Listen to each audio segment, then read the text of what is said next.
Welcome to ComSpark. Today we are in Cincinnati, Ohio. My name is Olivia Kirry-Fuqua, and I will be your guest host today. I would like to welcome our guest, David Corfman, the Enterprise Application Manager at Shepherd Color. So David, a lot of organizations are starting to implement cloud strategy. Would you tell me a little bit about your company's cloud strategy? Sure. Well, Olivia, we started with, of course, custom programming, custom applications, and we know that that's not sustainable. And we also don't want to be a software development company. We're a manufacturer. So we started using best practices, best applications that are available on the cloud. Now that we've got our infrastructure in place, it was a pretty easy step to move over into more of a software as a service. And that's where we are with the cloud. We're not doing much other than just reaching out and using an application here, an application there. Okay. So can you explain a little bit more about how you decided which applications you would move to the cloud, which applications you would keep on-prem? Oh, good question. We had to do a roadmap of all the applications that we have. We have over 200 applications or software packages that we have at Shepherd Color and Shepherd Chemical companies. So we just kind of started prioritizing. How old are they? Do they have modern technology, old technology, technology that's not supported anymore? And which of those are at highest risk? At that point, we also had to figure out the cost of replacing them. And once we figured out the ones that were most important to get replaced, we worked on that. Okay. And some organizations look at the cloud as a way to take advantage of some of the economic advantages like scaling up, scaling down. Can you give us a little bit of insight into your experience with that, cost analysis and the economic impact? We didn't do much of that because we're not doing that much scaling up and down, so that really wasn't a factor in our decisions. I know it is for some companies, but that wasn't an issue. If we were to go to Office 365, that might play into it. Okay. So do you believe in the next 2 to 5 years your cloud strategy within the organization might shift? And if so, how would that change? It might shift, and I just mentioned Office 365. Right now we use Microsoft Office, the productivity suite on-prem. We might be going to the cloud for that. We might move to a desktop as a service, DaaS. That would be the only shift that I see coming right now, Olivia. Okay, awesome. So I'd like to shift just a little bit into cybersecurity. It's a top of mind priority for most organizations. What is your internal communication with, say, new hires and communicating your own internal cybersecurity policies? Is it part of your onboarding process? It is. We stress how important it is. We have training videos that are required for all of our employees, actually, but certainly part of the onboarding process.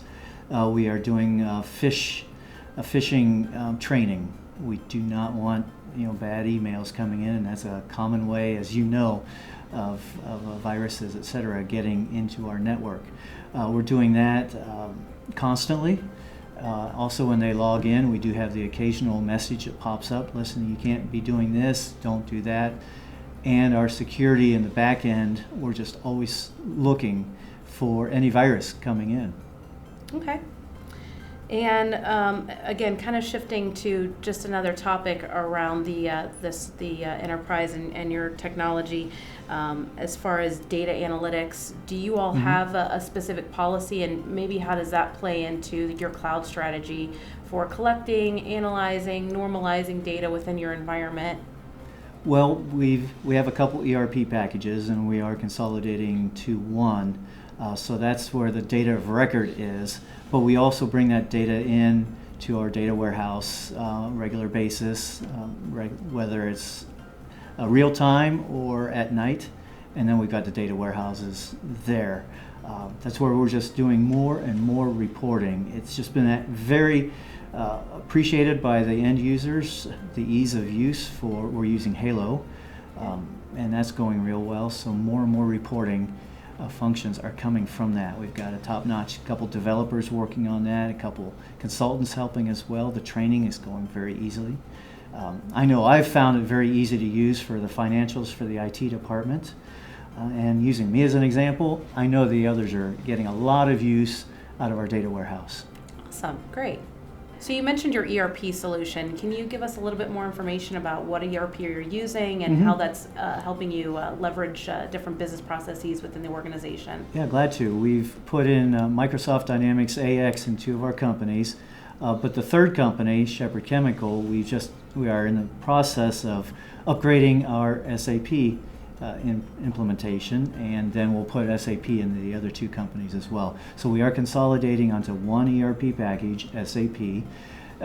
With the SAP, we're using a lot of the best practices. We've had other small packages like our manufacturing execution system and a few more for inventory control, but we are trying to consolidate all into SAP, and that's going to drive things very well for us in the future.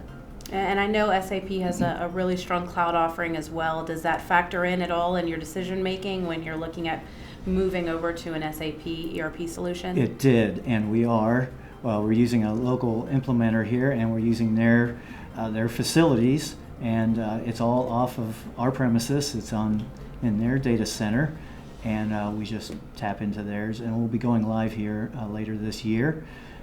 Again, using their data center. It's exciting. It is, and we're looking forward to it. So we don't have it all in our data center. The data, obviously, all the data recovery, business recovery is all on them, not us. We just put a T1 line in, and we're all good. Awesome. That sounds great. Hey, thanks, David, for being on the program. We appreciate it. You're welcome. It was a pleasure, Olivia. I would like to thank David for joining us today and for those listening to the interview. To learn more, go to comspark.tech.